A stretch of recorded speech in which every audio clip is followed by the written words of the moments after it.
السلام علیکم ورحمۃ اللہ وبرکاتہ۔ وعلیکم السلام ورحمۃ اللہ وبرکاتہ۔ میرے پیارے بچوں اور بچیوں، ابھی دیکھو ہمارا رمضان المبارک کا دوسرا سیکنڈ عشرہ، عشر کی معنی 10، عشرون کی معنی 10، عشر یعنی 30، کتنا ہو گیا 30۔ تو اللہ کے رسول صلی اللہ علیہ وسلم نے تینوں حصوں کو الگ الگ فضیلتوں پر بانٹا ہے، تینوں حصوں کو الگ الگ فضیلتیں، الگ الگ رحمتیں، الگ الگ دعائیں، الگ الگ عبادتوں پر بانٹا ہے۔ پہلے عشرے میں گناہ معاف ہو گئے، دوسرے عشرے میں مغفرت ہو گئی، تیسرے عشرے میں رحمتیں نازل ہو گئی، تو اور پھر تیسرے عشرے میں لیلۃ القدر آ گئی، تیسرے عشرے میں شب قدر آ گئی، تیسرے عشرے میں اللہ کی رحمتیں نازل ہو گئی۔ اب دوسرا عشرہ نکل جانے کو بالکل قریب ہے، بالکل ہی قریب ہے، اور ہم دیکھیں گے کہ ہم نے کتنی عبادت میں آگے بڑھ کے اللہ کی عبادت کی ہے۔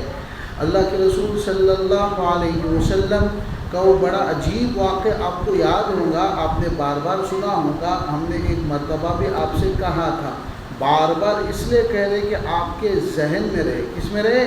آپ کے دماغ و ذہن میں رہے کہ اللہ کے رسول صلی اللہ علیہ وسلم مسجد میں ہیں اور خطبہ دینے کے لیے ممبر پر چڑھ رہے ہیں، تشریف فرمائے۔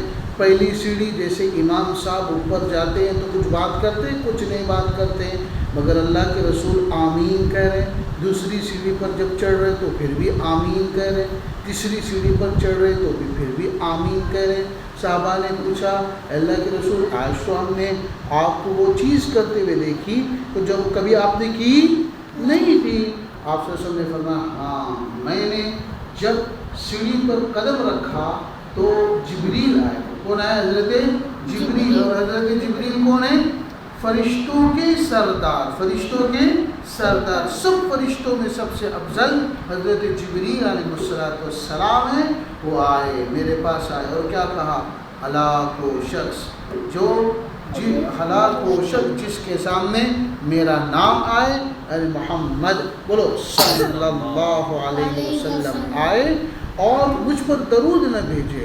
پھر اللہ کے رسول نے فرمایا کہ پھر دوسری سیڑھی پر میں جب چڑھا تو اللہ کے رسول صلی اللہ علیہ وسلم فرماتے ہیں کہ جبریل نے کہا، ہلاک ہو شخص جس کے سامنے اس کے والدین ضعیف ہو جائے، بوڑھے ہو جائے، کمزور ہو جائے، اور ان کی اولاد اور ان کو اپنی اولاد کی ضرورت ہو، ان کی اولاد کی ضرورت ہو اور وہ ان کی خدمت نہ کرے، اور ان کی مغفرت اور ان کی خدمت کی وجہ سے اس اولاد کی مغفرت نہ ہو جائے، اور وہ ہلاک ہے وہ شخص جو اپنے والدین کی رضامندی حاصل نہ کرے۔ اے میرے بچوں، آپ اسکول میں آئے، آپ کا ناشتہ، آپ کا کھانا، آپ کے کپڑے، آپ کا ہوم ورک، اس میں کس نے ساتھ دیا آپ کو؟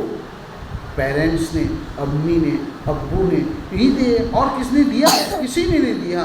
یہ آپ کی ترقی، آپ کی کامیابی، آپ کا فیوچر کامیاب بنانے کے لیے سب کچھ کر رہے ہیں، اور جب آپ کا فیوچر بنے، آپ مضبوط ہو جائیں، آپ کے پاس مال و دولت آ جائے، تو یہ ضعیف والدین بوڑھے جب ہو جاتے ہیں تو آپ غصہ کریں گے، ستائیں گے، اور بچپن سے ابھی سے ستائیں گے انہیں، اچھی بات نہیں۔ تیسری بات جو ہے بہت ہی پوائنٹ والی ہے، اللہ کے رسول صلی اللہ علیہ وسلم نے فرمایا آمین۔ حضرت جبریل کی بد دعا تھی، اللہ کے رسول صلی اللہ علیہ وسلم کے سامنے فرما رہے ہیں، ہلاک و شخص جس کے سامنے رمضان المبارک کا اتنا بہترین موقع، اتنا بہترین موسم، اتنا بہترین مہینہ آ جائے کہ جس میں عبادت کر کے، تلاوت کر کے، اللہ کے سامنے دعائیں مانگ کے، یا کم از کم گناہوں سے بچ کر مغفرت نہ کرے، اپنی معافی نہ کرے، یعنی یہ معافی کا موسم رمضان المبارک کا ہے۔ ایسے موقع پر معافی اللہ سے مانگنا، اور اللہ کو منوانا، اور اللہ سے مانگنا، اور اللہ سے لو اور محبت کرنا یہ سب سے بڑا اہم ہے۔ اے میرے پیارے بچوں، آپ کی عمر ہے، یہ عمر میں اللہ کے آپ ولی اور دوست بن سکتے ہو، اللہ کے قریب ہو سکتے ہو، آپ گناہوں سے پاک ہو، آپ گناہوں سے صاف ہو، آپ کی دعائیں قبول ہو سکتی ہے، تو آپ بنیں گے نہیں انشاءاللہ ولی اللہ کے دوست بنیں گے کہ نہیں؟ انشاءاللہ اللہ ہمیں عمل کرنے کی توفیق نصیب فرمائے۔ السلام علیکم ورحمۃ اللہ وبرکاتہ۔